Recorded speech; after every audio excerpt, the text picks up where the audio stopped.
It was almost 9:30 late in the night. The roads were completely empty. Shweta, a 28-year-old IT professional, was exiting from her office and was looking to get a ride home. Her office was located in a deserted place, so getting a ride home was a problem as there was no public transport or autos available in the vicinity. With no other option, she opened a popular bike aggregator app from her smartphone and started looking for a ride that could take her home. In a minute or so, her phone gave out a notification saying driver on the way to location.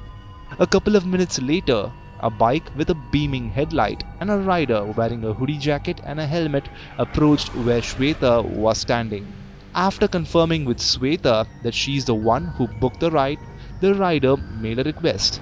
He asked her to cancel the ride but offered her to drop her off at her location and made a request for payment in cash or UPI into his personal account after the ride is completed.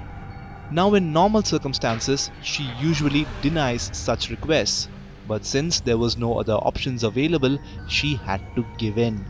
The ride started off well, but after some time, her mobile started to malfunction and got switched off. Shweta noticed the driver breathing heavily and could smell something burning from below. She saw the tires catching on fire and was trying to inform the rider. The rider removed his helmet and his hoodie and turned around with a skull burning on fire. She got shocked and screamed out of fear as the bike sped away into the night. Suddenly, Shweta woke up from her bed and realized it was a bad dream.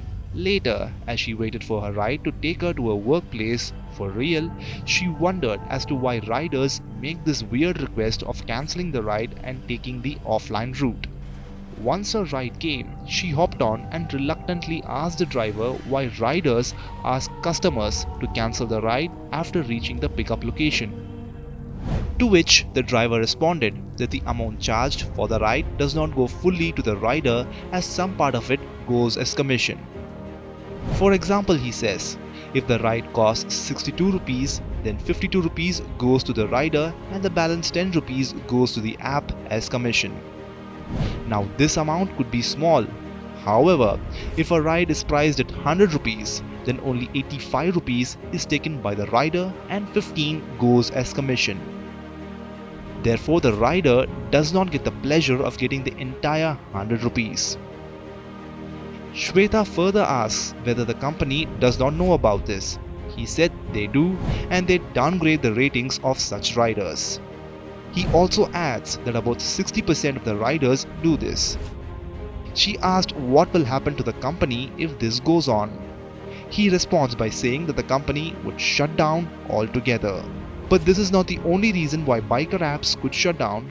A couple of weeks ago in Pune, auto rickshaw unions were protesting against Rapido to stop their bike taxi services in the city. They say that the bikes were not registered with the RTO as a commercial vehicle and were plying illegally. If this goes on, then the riders may have to become like Nicolas Cage, where they have to ghost themselves out and become ghost riders, deserting their respective biker apps.